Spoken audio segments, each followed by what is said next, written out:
Bonjour à tous, voici l'histoire de Monsieur Curieux et le haricot magique. Monsieur Curieux faisait partie de ces personnes curieuses de tout. Lorsqu'il se trouvait devant une clôture, il se demandait immédiatement ce qu'il y avait de l'autre côté. Plus il était curieux, plus il voulait savoir de choses. Si un courrier était adressé à quelqu'un d'autre, Monsieur Curieux ne pouvait s'empêcher de l'ouvrir. Juste pour savoir, hein. Sa curiosité était plus forte que lui.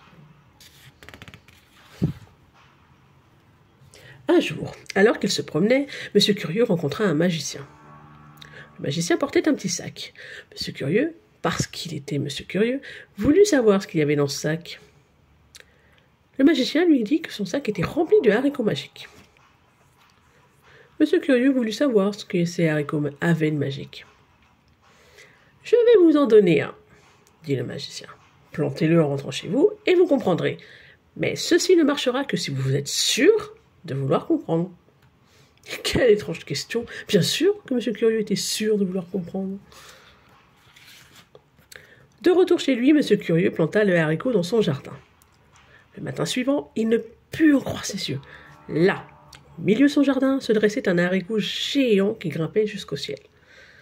Tout en admirant le haricot, une pensée lui vint à l'esprit. Que pouvait-il bien y avoir en haut du haricot ? Plus il y pensait, plus sa curiosité grandissait. Et plus sa curiosité grandissait, plus il voulut savoir. Alors, il commença à escalader le haricot. Et il grimpa. Grimpa. Et il grimpa encore, jusqu'au nuage. Et quand il atteignit le haut du haricot, il ne put en croire ses yeux. Pour la seconde fois ce jour-là.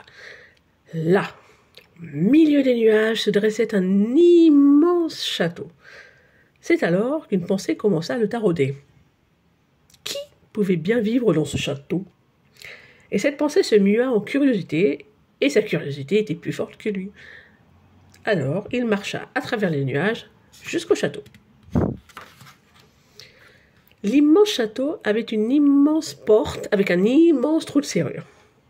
Habituellement, Monsieur Curieux ne pouvait pas passer par le trou d'une serrure et résister à l'envie de regarder. Et cette fois, ça n'aurait pas dû être différent. Mais aujourd'hui, c'était différent. Car Monsieur Curieux pouvait passer à travers le trou de la serrure. Une fois à l'intérieur, il comprit rapidement que celui qui vivait dans le château était un géant. À ce moment précis, vous et moi aurions fui aussi vite que possible, d'accord ? Eh ben, en fait, même nous n'aurions pas été là. Mais Monsieur Curieux, comme vous l'aurez compris, ne put résister à l'envie de jeter un coup d'œil.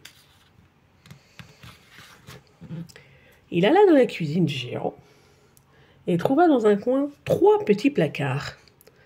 Évidemment, Monsieur Curieux voulut savoir ce qu'il y avait à l'intérieur. Il ouvrit le premier placard. Dedans se trouvait un petit sac. Mais avant d'avoir pu jeter un coup d'œil, il entendit un bruit terrifiant. Poum, poum, poum. Les bottes du géant résonnaient quelque part dans le château, et les pas se rapprochaient. Alors vite, Monsieur Curieux saisit le sac, franchit rapidement la serrure et descendit le haricot aussi vite que possible. Arrivé sain et sauf chez lui, il découvrit alors que le sac était rempli de pièces d'or. Cette nuit-là, il ne put dormir. Il resta allongé en pensant aux 2 autres placards. Que pouvait-il bien contenir ? Il devait savoir. Tôt le lendemain matin, Monsieur Curieux grimpa à nouveau sur le haricot, retraversa la serrure et retourna dans la cuisine du géant ouvrir le second placard. À l'intérieur se trouvait une poule. Comme c'est étrange, se dit à nouveau Monsieur Curieux. Il prit la poule et trouva sur le nid un œuf en or. « Une poule qui pond des œufs en or !» murmura Monsieur Curieux. « Il faut que je rentre à la maison pour l'étudier plus précisément. » À ce moment-là, Monsieur Curieux entendit les pas lourds du géant qui descendait les marches. Poum, poum, poum. Monsieur Curieux prit la poule sur le bras et courut aussi vite que possible. La poule fascinait Monsieur Curieux, mais il ne pouvait s'empêcher de penser au 3e placard. Le géant le terrifiait, mais sa curiosité était plus forte. Et c'est ainsi que le lendemain, il retourna dans la cuisine du géant. Il ouvrit le 3e placard et découvrit une harpe en or. Mais attention, une harpe en or qui chantait.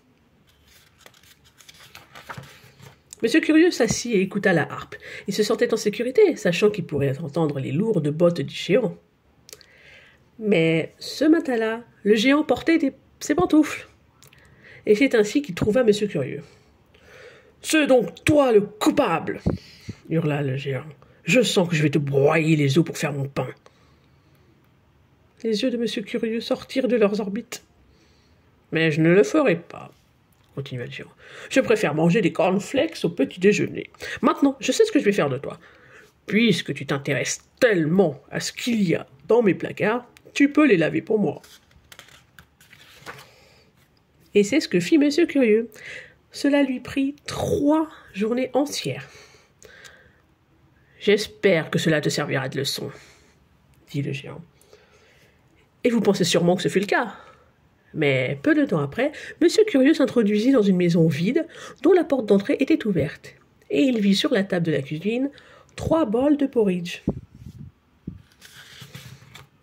Mais ça, c'est une autre histoire. Et voilà la fin de l'histoire. N'hésitez pas à venir liker, surtout à vous abonner. Merci et à la prochaine.